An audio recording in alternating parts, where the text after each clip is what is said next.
to another episode of Conversation with, a presentation of FENBC.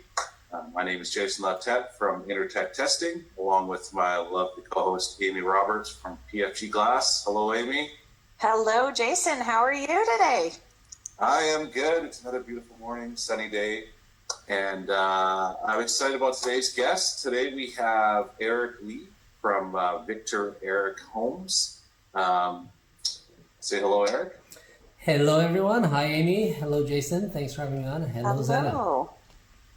And me and Eric have a little bit of history. I did work with him in a previous life before I joined Intertek, so it was a good catching up with you a little bit before we started this, and I'm sure we'll have lots to talk about as we go on through today. So maybe what we'll do is, I know today we're going to talk a little bit about investing in energy efficiency, and a little bit more on some aspects of return on investment when it comes to energy efficient homes and high performing products. But maybe to kick it off, Eric, I'll let you tell us a little bit about yourself and your background. Sure, thank you. My background, I guess, it goes way back. I started very young. I designed my first home when I was 18. And that was a bit self-taught because I was only taking drafting like 10 and 11 back then.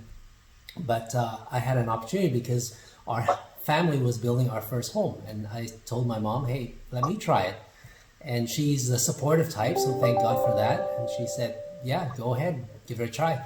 So I designed the concept and everything. Of course, I didn't know the building codes and stuff like that. So we hired a draftsman and helped us with the building permits. But that house got built, and that was what really started me down this path. And now we are VictorEric Premium Homes and VictorEric Design Group, and we've done over 300 projects in Vancouver, custom homes. I love what I do. I wake up every morning passionate about it, and just wanting to kind of share that with the homeowners, and how to build a better home. And this idea about high performance is more and more in the spotlight with the city step codes and everything. So I'm happy to be here talking about it. Excellent. So that's quite that's a very cool little story. I'm sure it's one thing to say build your own home as a family or whatnot, but it's another thing to be at that age and really be living in a house and growing up in one that you designed, and every little aspect of it, going from paper to reality and living in that is probably pretty cool. So that's a cool story. And I guess from there, obviously your passion sort of grew. So when did you go from your first home in at 18-year-old designing to what is now VictorEric Design, and what was that like? Well, yeah, so I did my first home, and then after that I was thinking, okay, I'll go to architecture school, but I went BCIT first because it could be transferred over. And I'm very thankful for my BCIT days, because BCIT is very technical, and they gave me that background, very practical also. All of the professors are from the industry, so I got a real kind of glimpse into that. But after BCIT, I decided to take a pause before transferring straight to university. And to be honest, I had some clients on my own already, even while I was in BCIT, because of my mom's and my parents' friends and network. They said, hey, you've got a simple house, my son can do it. So I was promoted. I was doing some of that. And about a year, I went into the industry, worked for about a year, and I decided not to go to architecture school because I loved homes. I loved single family. I loved working with the personal family and solving those problems for them. And for me, architecture school wasn't required. You don't need to be a registered architect to be doing homes in Canada. So I decided okay, let's just focus on building my company. And I took office and took staff in 2004, and it just grew from there, and we never looked back. At that time it was design only. And then in 2010, I saw that there was a problem. There's a disconnect with the way that we're doing things right now, building a custom home. You would go and hire a designer, and then you would go and do the designs, do the permits, and then give it to builder. The builder would price it, and oftentimes it's not within your budget, right? Because the designer only knows so much about construction costs. And so I saw a disconnect there. And then to be honest with my designs, when I would go back and look at it, the builder who did it, I'd say is about 80-90% of that design vision that we developed together with the client and the homeowner. So at that point, well, actually 2010 was a pivotal year because two of my design clients came back with two stories which really got me thinking. One was a situation where the builder did not know how to execute our drawings, right? They were used to spec homes and that was it. So the clients end up going to site every day and they play project manager. So, and they're a retired couple, in their 50s, late 50s, thinking of moving up here from California and just retiring. But here they became their own project manager every day. So they took the stress of that. And then the other story was a design client of mine realized and found out that their builder was taking kickbacks and was like, of course, not happy. So fired the builder, and he came back to me and said, because he knows I know how to build, our whole family builds. And he says, hey, can you help me? So that year, I really got to thinking, what's the problem in the industry that we're having right now? And that's why I dedicated and opened up another company for construction. The interesting thing, though, is that my construction company only builds for what we design. So it's an option for clients who don't have a builder. And of course, I'm very sensitive to that. If a design client comes in with a builder ready, then we want to work closely, collaboratively with that builder.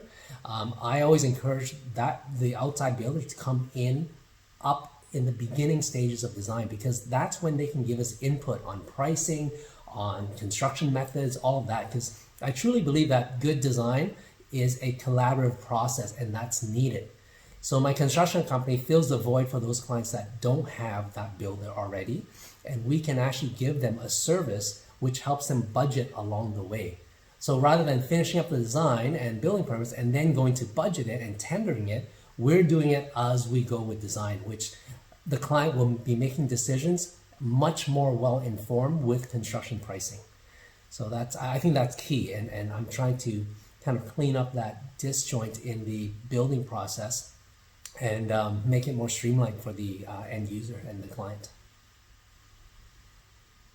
Yeah, it's interesting. You should say that, because I know from my history and the projects I had the most fun on, the specific custom homes. It wasn't just the ones where the builder was building a home and someone was buying it kind of thing, were different than the ones where it was the homeowner that was building the home. You know what I mean? It was building the home and had a lot of passion in what they were picking, and were very specific on their taste and stuff like that. You could kind of really build that vision with them. So definitely understand where you're coming from on that. And I guess that kind of brings us into sort of our more main topic today is, I guess, with the changing of the industry now, where the selection of the products at the design phase, when it comes to the performance of windows, or the R value of the exterior walls, and the getting to a certain performance level of the house, that now being able to have the design and the construction side all under one roof makes that process a lot more easier now too. Would you agree with that? Yeah, for sure.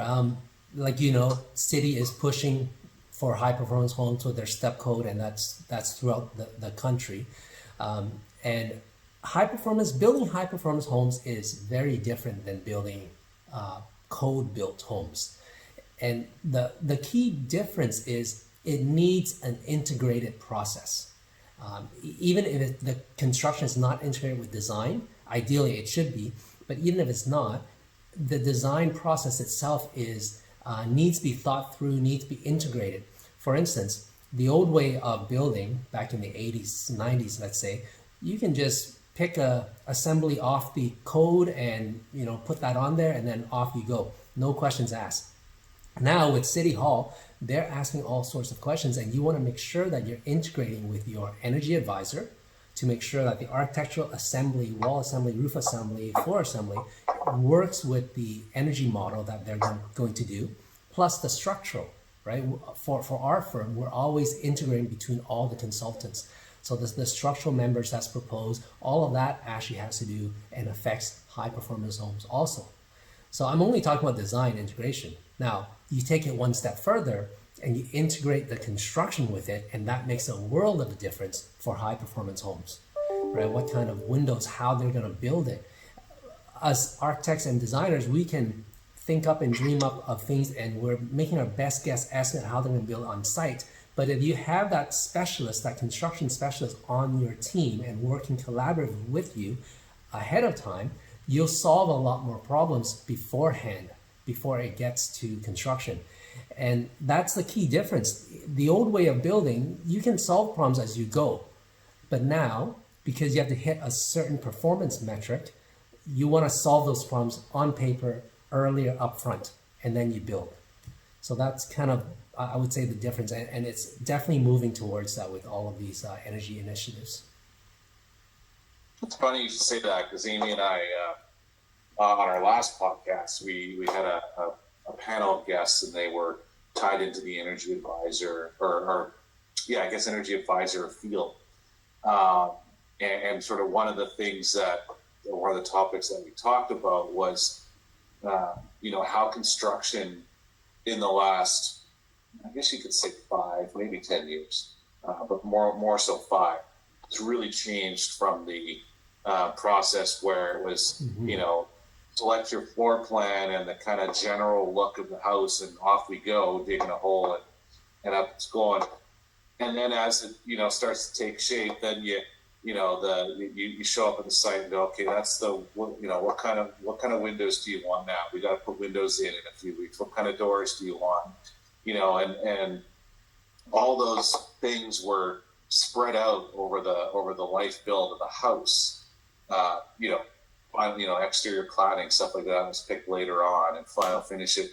Whereas now it's wholly more important to understand, obviously, the whole construction process, but have a lot of those things identified and picked, in the design phase of the building now, not while construction is already ongoing, because there's just so many integrated moving parts now that you can't start picking stuff down the road, because it may impact, say, how you're framing your exterior walls, because someone wants to go for this look of window and maybe it's not as well performing, which would mean you need to get a higher R value on your walls, which means the standard 2x6 framing might not work. Maybe you've got to go to a thicker insulation and a 2x8 changes your whole design. So yeah, for sure. You say that, because we've seen the construction industry was sort of the same way for 30 years with how a house was built, and now it's very much changing because of these new changes to the code and energy efficiency and stuff. So oh yeah, no, for sure, we've definitely seen that. We've seen in the last 5 years, we've seen so much exponentially more change than the last 50 years, let's say, right? So yeah, I totally agree with you. Yeah, I'm also finding, sorry. I was just going to say, I'm also finding as well that we've got more educated homeowners that are starting to do their own research and putting more value in some energy efficiencies. Now with rebate programs, with Fortis and of course it's not coming to me, the rebate programs that we're talking about, homeowners are starting to be a little more aware. Hopefully, this continues and they actually see the value in increasing the energy efficiency of their windows. Seeing that there is a huge value and you are going to get a better return on your investment, if you will, by putting some more money into the structure of your building, as opposed to just looking at your refrigerators and your washers. And we're seeing from my side that clients have access to better information, are doing a little more research. Are you seeing that as well, Eric? Are you having to point that out to people, or are they starting to sort of see the values in the better products? I would say that it's still a mixture. There's definitely more well-informed clients now. You know, my consultations, there's the odd question about energy performance and all of that stuff. And it is more than before. But we're also doing our part in educating the public, because there are questions out there, especially with the step code, right? It's confusing for the average person. For the industry, okay, we get it. But for the average person, it's not. So we actually have this seminar series that we did pre-COVID called Future Home Seminar, and it's just to do with energy code, what's coming down the pipe, and the benefits of high performance. So in those seminars, it's interesting because you do have a mixture of well-informed people who are out there to get the technical information.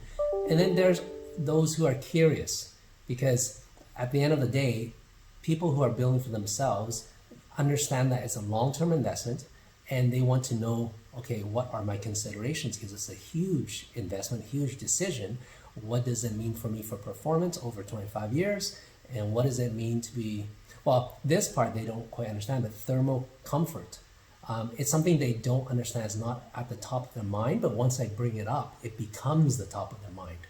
And I'm happy to dive a little bit more into that later.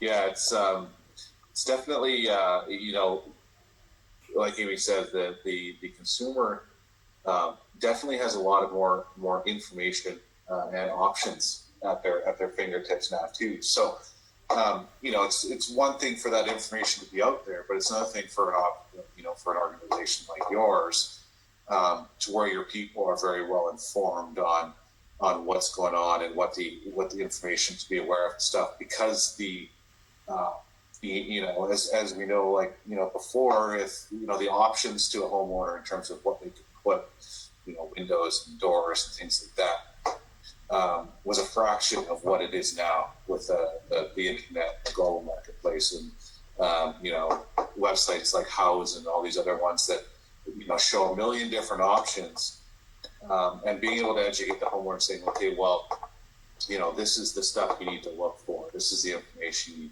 And this is why, when you're making your selections, makes it a little smoother on your end as well. So they're not, you know, picking a product that needs to be imported and doesn't say have the proper testing or information that you need to incorporate it into the house and things like that. So, right. Now, when you touched a little bit on, and you said you did your seminar on sort of the, you know, future home and stuff, and I know one of the aspects that we sort of wanted to talk about is you know, the investment versus the return on investment, and investing into a high energy home, and what are the aspects what are the key things that you like to point out when you're talking about the investing in a high energy home, before you even get into the return on investment side of things, but just the benefits of investing in a high energy home. Right. Yeah, in our seminar and in my consultations in the office, I always, well, I first of all, let's decide which camp you're in. If you're a builder looking to build a home and looking for that return on investment, your return on investment expectations are much shorter. So typically, the high performance home doesn't work for the builder profile. Now, I'm not saying it'll never work, because a city pushes it and it becomes the norm. Builders will have to make that the norm and make that the product that they're building. So now I'm only talking to the homeowners who are more invested in their house. It's going to be, you know, 10, 15, 25 years for them. Those clients, it makes a lot of sense for them to consider high performance. And I'm always asking them what is important for, you know, what's the project goals for them? What's important for their home? Is it comfort? Is it health? Is it energy performance? Is it environmental friendly? All of that, because with that, you can bring in the high performance home conversation. The only time that high performance home doesn't work in terms of a business case is the builder, right? So the benefits that I always talk about is there's many, and depending on what the values are, they resonate with the different values I bring up. But in general, you're talking about energy efficiency, right? You'll be, yes, you're spending more upfront on the build, but you'll be getting that back in terms of energy savings, and also you'll be getting that back in terms of quality. Building a high performance home, a passive house, all of that, once you get to that level, you are building a better home. So you're getting that back in terms of quality. And then there's thermal comfort, which I talked about. And thermal comfort is huge when I bring that up. The idea about the old drafty homes that's built in the turn of the centuries, right? You can sit on the window and you can feel that cold draft versus a high performance home. Especially when you get to the passive house level, I'm a certified passive house designer myself, so I'm very familiar with that. You can be sitting on that window seat and not feel that draft. So now you're really enjoying your whole space where the light is and all that stuff. So that's thermal comfort, right? You don't have to be wearing a sweater in the basement and then taking it off and wearing a t-shirt in the second floor, for instance. You're getting that overall control of the energy within the house. That's thermal comfort. And then another aspect that I bring up, which a lot of people are surprised with, and is really a side benefit, is the sound, right? It's so much quieter in a passive house and a high performing home. We finish a house on West 21st and you can hear the difference once you open the window.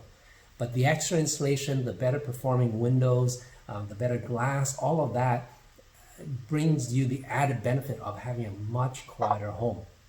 And it's funny because we have a project right now on River Road. The clients never anticipate a high performance home. It's an expensive build. They don't care about energy efficiency, but they like thermal comfort. The real thing though is that they came to us, we designed the house already, and then one day on site they were like, oh, so loud here. It's River Road, Richmond, so they hear the planes. And there's the float planes too on the river. So they came to us and said, look, I want a really quiet home. And because of that, we actually got that house up to step 4.5, 4.5. The reason it's 4.5 is they didn't want to give up their mechanical, so we weren't able to be efficient with that. They still wanted their radiant heat and all that stuff. But if they bumped up their mechanical system, it would be a step 5. And all because they wanted it to be a very quiet home. They're getting the added benefits of everything else. So yeah, those are huge benefits that once I paint the scenario for the client, they start to get it. And then a lot of them can justify the added expense in costs for building a high performance home. It's very interesting. You talk about the acoustics as well, and I know that's we obviously moved into the energy. Energy was the big topic, and I know what's been creeping in is the acoustical side of products as well. It's becoming something that either homeowners are asking about to the product manufacturers, or when they're dealing with certain municipalities, when they're dealing with more density related projects, that's becoming a big factor in terms of just as much the sound coming into the space, but also sound getting out, and causing sound pollution to the nearby residents when dealing with density. So it's interesting you bring that up, because we've had a few of these conversations on the higher performing home sides, but that's the first time acoustics has really been something that's been brought up. So that's really interesting on that fact. The other thing you touched on was the difference between the owner and a builder's motivations, but the fact that we all know that I think when we were talking about it on our last podcast, it's expected somewhere around 2022 is maybe when the step code at step 3 will be implemented as more of less of an optional pathway, as a more mandatory pathway. So when you're talking to builders, how do you think that over the next few years, what's going to be the way to sort of change the way that sort of builders look at it in terms of how to say market a home or build one and move more towards the high performance versus the current model, which is maximum return on investment in a short sort of build flip scenario. Right. Yeah, I think for the builders, again, I think it's basically finding out which camp they're in, right? There's those builders who don't care about building a brand, who just want to put the product out there and then flip it out, that's it. But then there are those builders that it's important for them to build a brand. It's important for them to set themselves apart. And that reputation is important for them at the end of the day. So they're looking for, okay, what's that extra edge? And high performance home is a way to do that. If you're building in Vancouver, you're kind of ahead of a lot of people already because Vancouver's taking that lead. Next year, they're going to be at step 4. So the Vancouver builders are taking that lead already. And by the time you get to step 4, really, it's not that much more when you get to step 5. The hard part was to get the whole building contractor group and industry to think high performance and to build high performance. That was probably the biggest struggle. But once you get that snowball rolling, it's actually a lot easier to get from 3 to 4 to 5. So I would approach those builders and just ask them what's important for them, right? Are they trying to set themselves apart? Are they trying to build a name for themselves? Is their product different and better? If that's their business profile, then there's a case for high performance. And I don't know if they can factor that in, but into their price, but it will definitely give them an edge when they are selling the product. And I think as the average person, as a homeowner, gets more and more educated, because they will, as we've talked about, then they're going to go and find those type of builders, and that's when it starts to make sense. So it's a slow move for that needle, but I think it is moving, and we're all doing our part. FENBC, myself, the city, everyone's doing their part to just bring awareness to the whole high performance equation and proposition. Eric, do you find that when you're working with step codes and you're getting involved with the energy advisors, that it actually gives you some more flexibility with the costing, because you can start looking at the walls, the roofing, the HVAC systems, the windows, and kind of look at trade-offs as to where you're going to get the best bang for your buck? Like if you upgrade your windows to this, you can lower the cost of this, or vice versa. Are you finding that pushing the step code is going to allow for some better costing, or is that gonna benefit homeowners? Yeah, that's a good question. I guess let me answer the overall question first. I don't know if it would be better pricing, because let's be honest. Building high performance will be more money than building code built, and it's at step 3 right now for most people. So yes, it will be more expensive. So even if you can choose your materials and all that stuff, you're still spending more money.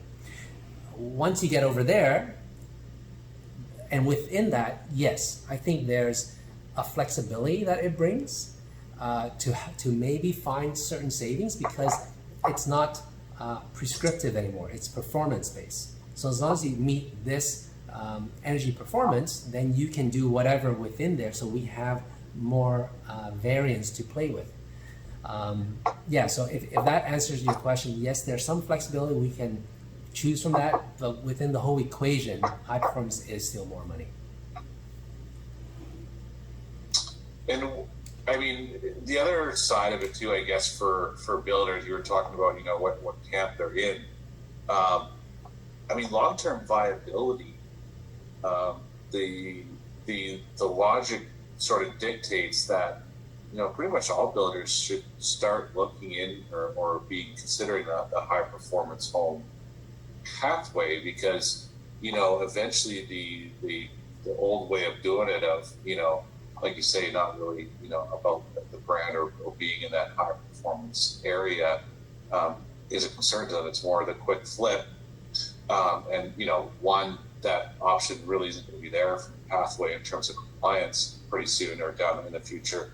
But two, like you say, the more educated public, the home buyer, is going to be more and more aware of, these types of homes or the options and stuff are going to be, like you said, the needle's going to move to the point where that's what they're seeking or looking for, versus, just the cheapest house on the market type idea.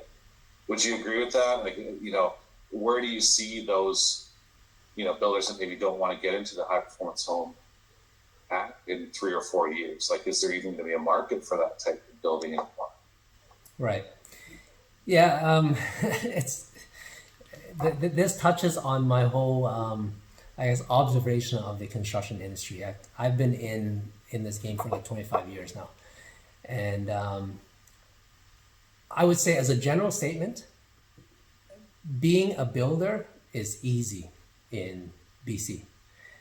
I think Ontario, it's a little bit harder, but you can call yourself a builder, easy. And yes, there's the whole builder's license that came in play, I forget when, in the 90s. Before that, it's even easier.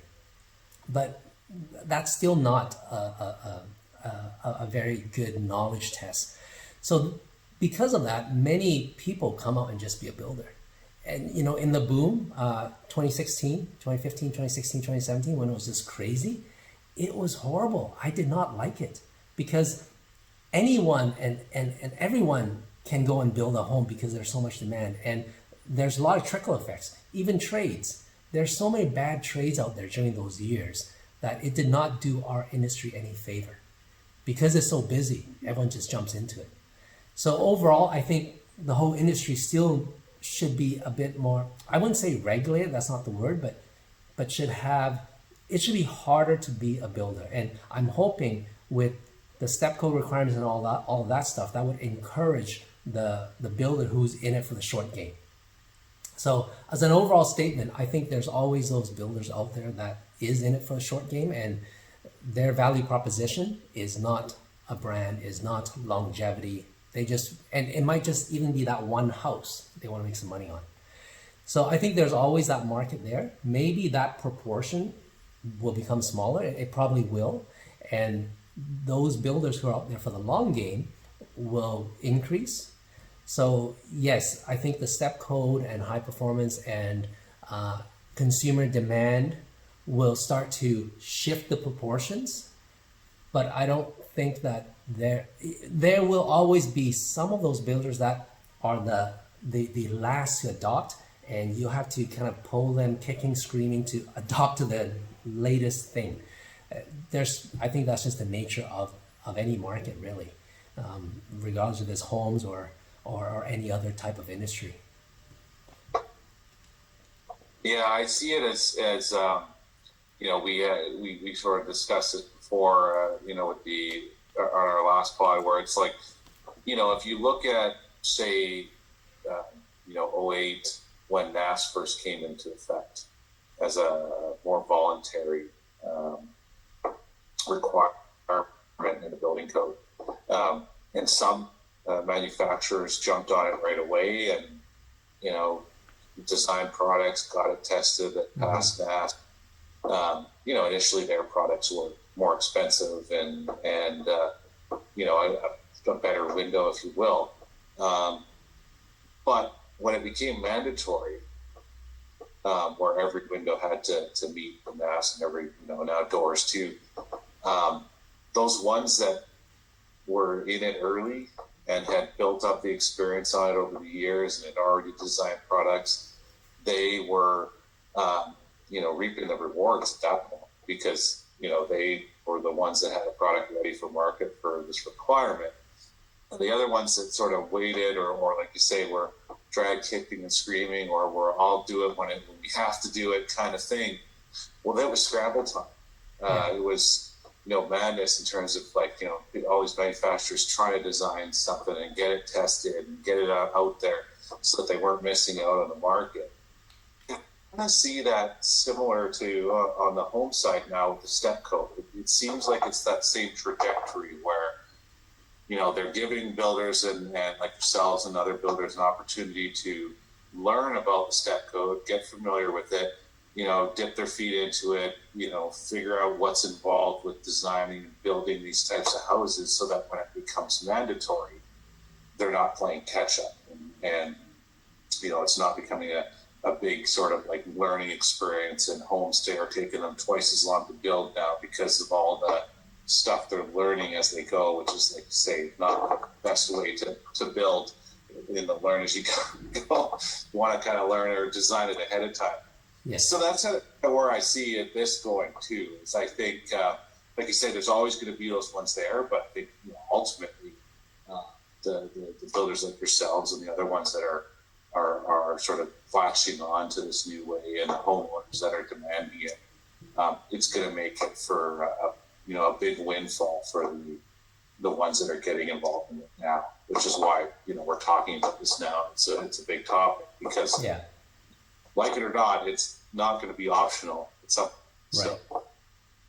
Yeah, for sure, and that's my message to those designers and builders out there who are in it for the long game and have that long vision, is get on board, because it's gonna be mandatory. Like, you've got no choice eventually, right? So you might as well learn it now and get ahead of the curve and set yourself apart.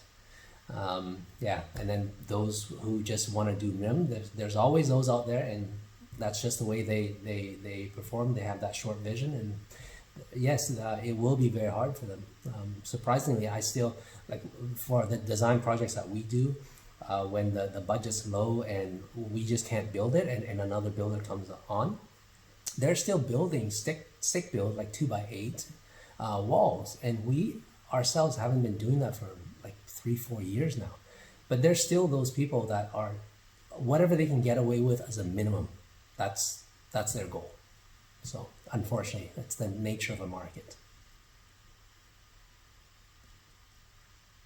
Yeah, there's always going to be that, for sure. And I think the same, you know, this probably extends down to, you know, beyond just builders, but, you know, like we talk about in a lot of our series, and the different people that we touch on, you know, it extends to manufacturers too, right? You know, there's some that are, you know, making the investment now, if you will, on these products, on development, on, you know, stronger, higher performing options. You know, in Amy's case, I'm sure companies constantly looking at new ways to do glazing and different things like that performs better. You know, to stay ahead of it, to be able to have these products that go into these, you know, the new requirements. You know, if you, like you say, Vancouver's going to be step 4 pretty soon, or somewhere around there. Well, if you're not already looking at developing something for step 5, even, or something that'll, you know, be compatible with a step 5 designed house, you're probably already behind. You know what I mean? When it comes to that curve. So that's where it passes down to a lot of them where, like you say, it's collaborative. We were talking about, you know, manufacturers collaborating with energy advisors, you know, obviously builders like yourself collaborating with energy advisors. I think if anything comes from this in industry-wide, it's going to be a lot less isolationist, if you will, as I kind of saw the building industry before, whereas each individual manufacturer or builders, they kind of were operating within their own bubble. They were very going to do their own thing, whereas now it's a lot more collaboration with the various entities involved, whether it's maybe manufacturers, energy advisors, trades, right at the outset of the project. So I think that's going to be a big change too. Well, an interesting benefit, though, for all of this is ultimately the homeowners are getting a better home. You touched on it, Eric. You're getting better sound. You're getting better thermal comfort. You're getting a healthier home. You know, I don't think we talk about the health aspects of building enough. And I don't think people realize that there are options out there that are really going to give you less dust, less condensation, which then leads to less mold. You know, there's so many additional benefits. I think we're heading in a very good direction with the step codes and trying to get to these levels. I've lived in some not so efficient buildings. Right. I've had to deal with sound transmission. I've had to deal with drafty windows, mold on the frames. You know, there is such value in that. You know, as builders start recognizing this, as homeowners start recognizing this, I think we're heading in a really good direction. Yeah, no, I would agree. It's definitely a good direction, and we're trying to get everyone on board, and that's why we're doing our part with our Future Home seminar, just to educate and let people know what's out there, for sure. Just actually on that seminar, Eric, is that something that you have available online, or is that just in-person seminars that you're promoting? We were doing it only in person. I think we've done about 3 or 4 of them now, but with this COVID thing, we might turn it into a webinar. I haven't thought about it, but yeah, we might just do that, just to keep the industry educated. Yeah, some feedback from the people that we did it with. So, I would definitely be interested in seeing that if you decided to do it online, and I'm sure a lot of the people listening probably would too. Okay. I see Amy thinks so. Definitely. She would. And it's funny what you hear, I just want to touch on what you said too, Amy, a better house. Coming from the testing side of things, I can certainly attest or back that up and saying that the windows and things that, in the building construction side of things that we test now are exponentially better to the ones that would have been tested, say, 10 years ago. They're strong. They're better at preventing any leaking at all. They're designed to make sure that no water gets to the building envelope, and they're tested as such. There's a big focus put on the installation methods now and how windows are installed to make sure that that's done properly. Cladding on houses there's a huge, bigger focus on cladding and roofing systems and wall systems. When you look at the industry over the past 20 years, some of the major issues were leaky condos because of the way that the cladding was designed, or windows leaking, causing water to get into the building envelope, causing walls to rot from the inside out type of thing. Cold air drafts and things like that from leaking windows, or issues with the roofing or insulation levels in the roofs, where you could drive through a brand new neighborhood and in the middle of the winter and 60% of the houses have no snow on the roof. Well, we know why that is. All the heat's going out through the roof. And with the envelope testing that happens now on these houses, you're 100% right that from every product that goes into the envelope to every product that goes into the walls and roof systems of these homes, you're definitely getting a substantially better home, and you have confidence that you're getting a very well-built home going with these high-performance homes, because the products that need to be used in them are rigorously tested, and the installation methods, I'm sure Eric can back this up, are very rigorously, watched and analyzed to make sure that everything is being put in properly. And there's verifications along the way to ensure that air leakage testing, things like that, which, regular standard homes doesn't, those type of things don't happen, except maybe in certain markets like Vancouver, which I think requires it on all of them. But that's sort of the key differences too, is that there's verification along the way, whereas the previous way, you can probably attest, there wasn't really a ton of verification along the way, other than is a label present. Right. That's things. Yeah, for sure. So, Eric, I guess on building on what we were talking about with the the way the industry is going, what do you see, I guess, from an aspect of as you being a business owner and doing and custom builds and stuff? What do you think is going to be the biggest change that you guys are going to see or have to overcome or deal with in terms of changing how you do things now versus maybe how you do things in 3 or 4 years? Right. In 3 or 4 years? Well, the actual construction, I guess overall there's going to be 2 things. because all the cities are pushing this new step code thing, but no one really has it down. We're all learning together, right? So let's admit it. That's just the way it is. And because it's high performance, it's not one set of details and that's it. Everyone does the same. Everyone's coming up with new details. Our passive house detail is different than the high performance home one that we're doing in River Road, and that's different than the net zero house that we're doing in West Van.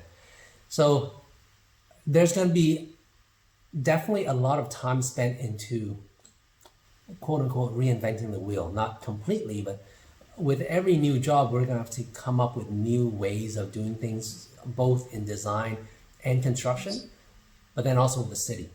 So the city's processes are different. Like the passive house that we did in Vancouver, we were, I think, the first one or one of the first ones to do it, and their whole process was just very inefficient, if you will.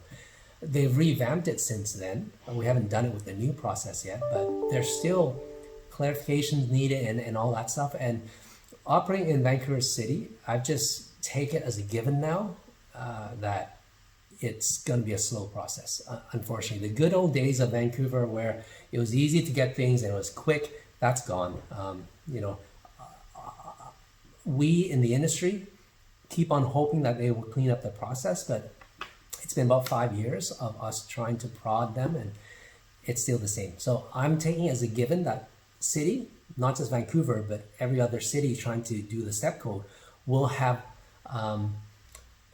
growing pains in their process. So us as industry people, either on the design side with plan checkers or on the construction side with inspectors, will have to plan for that.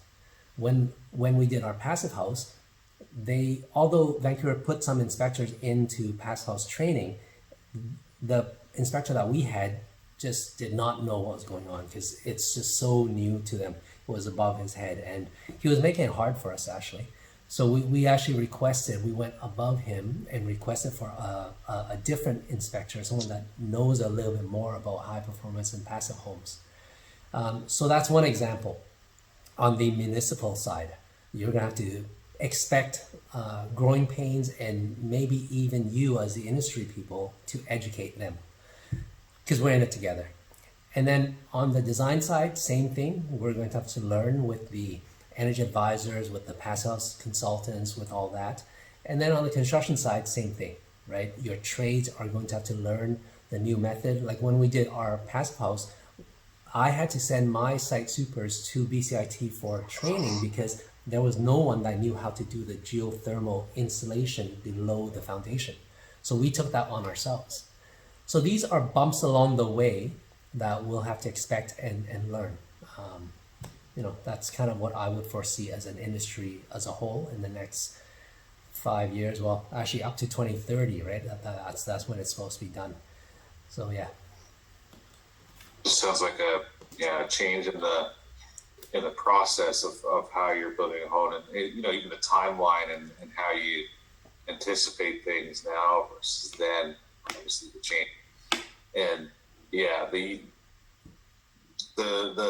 education aspect of it across the board, 100% agree. I think that's why we do some of that's partly why we do these podcasts now. It's why we try to talk to all of the different aspects of the industry and bring these their knowledge into it or the questions that they have.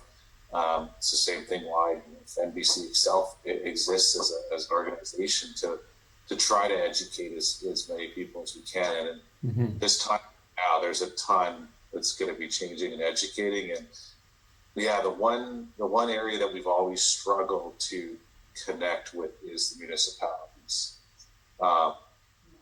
Whether that be educating the maybe it is the plan checkers or like you say the inspectors and really having them get on board with some of the things that are out there to get that out there.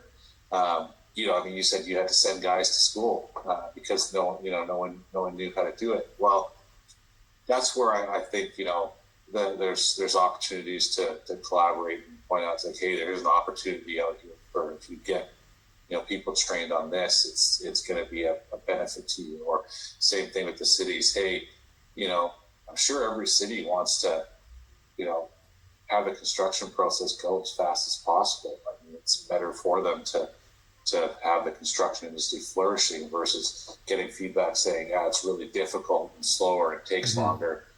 So you'd think that, I know you said it's been 5 years and we haven't, but hey, we're going to keep banging that drum of education, and hopefully, municipalities come around and realize that, hey, when the industry changes, it's not just the industry outside the municipality that needs to get educated.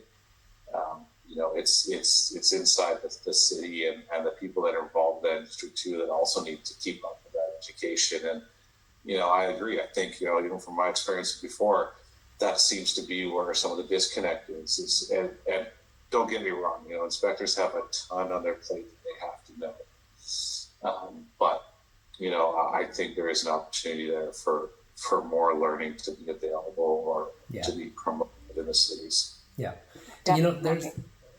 There's also one thing that's working against us in terms of moving forward is in the city, and actually even in the building community, there's the old guard, right? There's those builders who's been at it for 20, 30, 40 years and who it's hard to learn something new, especially when it's so different than what they know, right? The whole building science idea was not around when they were building homes at their prime.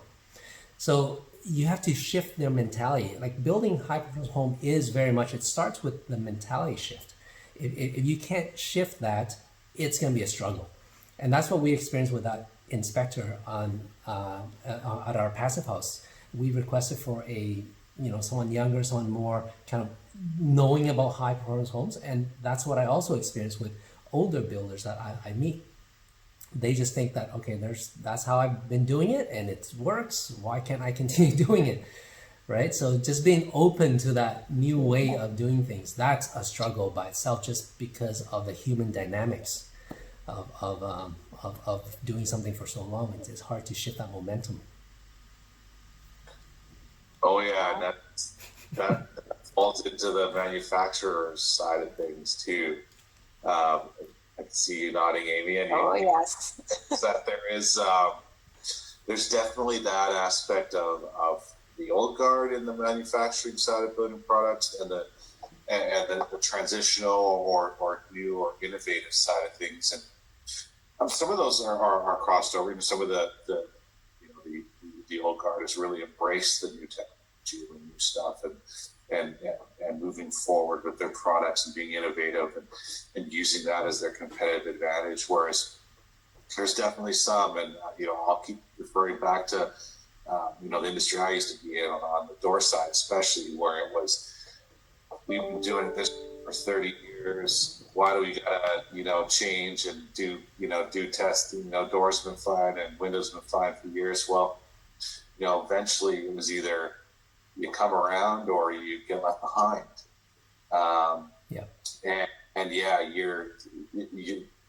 The problem with some of that, like you say, is that that old guard has a very loud voice because they've been doing it for so long. They're connected in the industry for so long.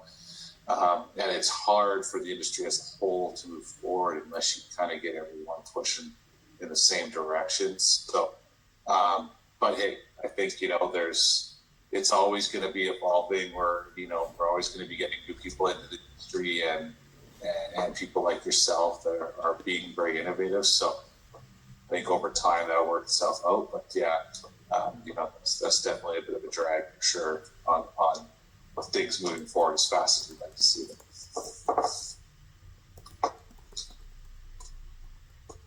Well, is there anything, Eric, that you wanted to? I'm looking at the clock and realizing how fast time's passed yet again. Is there anything that we didn't touch on that you wanted to maybe talk about or point out? Yeah, I think for your listeners and for the homeowners out there, the big question is, what's the ROI, right? What's the ROI if I go high performance? And I have those questions all the time. And I can give people ranges, and maybe I'll just share it with you now. I know that Vancouver commissioned RDH to do a bit of a study based on a 33-foot lot, and also B Collective recently did one. but it all falls within that. And it's a hard number to give just because there's varying degrees of performance. You have passive house, which is up here, right? And then you have step 3, step 4, step 5, and everything in between. So it's always a hard number to give. But as examples, our River Road house, it's about, what we did there was we increased the air barrier, we increased the tapes, we increased the insulation to exterior, and we increased the fenestration package, the window package. And overall, it was probably around a 5 to 8% increase. But now that has to be said with a grain of salt, because that's an expensive house already to build. They wanted the best house on River Road. So we were at about $500 a square feet to start. So 5 or 8% of 500 square feet over, I think it was about 4,800 square feet home, isn't like, gives me more to work with. But if you say 5 to 8% on a basic Vancouver special lot, that's 2,800. That's much smaller, right? So take these ranges with a grain of salt, but I'm trying to give you as much information as possible without being firm on it, because it's hard to be firm. So that's a River Road example.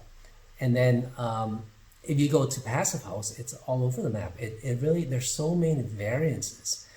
It depends on the house size, it depends on the costs, right? If you're doing a high-end passive house, or if you're doing a high-end home already and you want to go passive house, it's not that much more, because you're spending money on the nice windows anyways. You're not going to put in the cheapest vinyl product in a high-end home, right? We typically start with a mid-level at least and go up from there.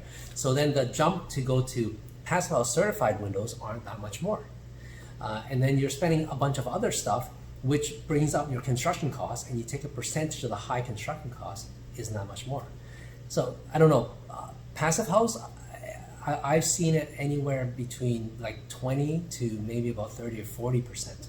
And that's a huge range, but that's just the nature of passive house. And every passive house is different, every assembly is different. So it's very hard to pin down a number there. But I'm hoping that gives you a range. And when I did in my seminar, I talk about this, but people ask about the payback period, which is, I found some studies. There's not much studies online. I found one that was in Brussels, and they looked at it, and I think the numbers was high performance homes, you're looking at about a 10 to 15 year payback in Brussels, not North America. And the interesting thing though is they compare with passive house. Passive house, you're looking more like 20 to 25% payback time. So those are great numbers if you're looking financially. But the big thing that I want to leave people with is that it's not just about the numbers, especially if you're talking about high performance home. If you've decided to go high performance or passive house, it should be beyond the numbers, right? I've said it before, if you're a builder and you're looking at just the pure ROI, don't do high performance. I always tell my builders that if you're looking for a highest profitability and quick return, don't do high performance, not right now, maybe later when it's a norm. But to the average homeowner, there's so much more than the numbers, so much more than ROI, right? You've got the health benefit, no mold stuck in your walls, by your windows, the condensation. You've got the sound. If you're on a busy street, it makes so much sense. If you're in Richmond with the airport, it makes so much sense. You've got the thermal comfort. You no longer have to lug around a blanket or a sweater, depending on which part of the room you're in, right? You've got the quality of the home, which if this is your either age in place home or something that you're going to pass on to your kids, that comes in play, right? You have a much more durable and long-lasting home. You've got the verification, right? You go buy a house in the 80s and 90s now, you rip it out and you see all kinds of weird stuff going on in construction. Here you have an extra verification if you go high performance and passive house especially. So those aspects actually is the bigger thing to consider, is what I always tell my clients. It's beyond the numbers from that perspective. So I want to leave that with you. No, very good points. I think it's too bad. I wish there was ways, I know we're, we talk about it, we talk about all those aspects, but it's too bad that there's not, hey, walk in this house and walk in this house and see the, you know what I mean? Right. See the difference, right? Like I know there's some of these, passive houses out there, but the marketplace is so tactile, being able to see something, touch it, see the quality and stuff, that's probably the biggest challenge, is being able to like relate to people like all of these benefits without them really seeing it. And hopefully as more of these houses are on the market, more of these things are available for people to do open houses and see the differences and stuff. That message will even get through even more because people will be able to experience it and see it. Because right now it is fairly limited with how many are out there.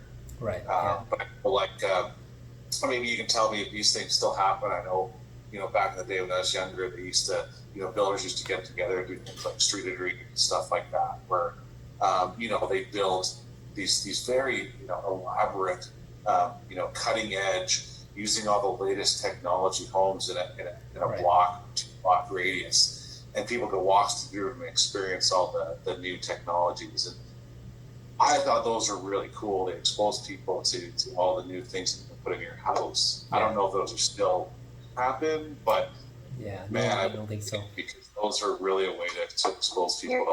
You're giving our age away, Jason, because I also remember the Street of Dreams.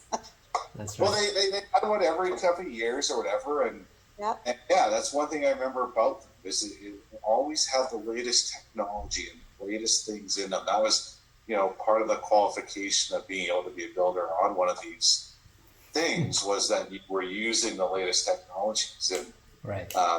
If we had something like that, it would be great. Yeah, I know. I think in the meantime, we'll just have to do our part and educate the public and the building industry as much as we can. Yeah, absolutely. Well, hey, that's a wrap for us. Another episode that's flown by, as they always do. I want to thank you again, Eric, for being making the time to join us. It was an excellent. You're an excellent guest, and we had a lot of fun. And to everybody listening at home, thanks again for listening, and we'll see you in the next one. This has been another episode of Conversation with FENBC. Thank you. Thanks for having me.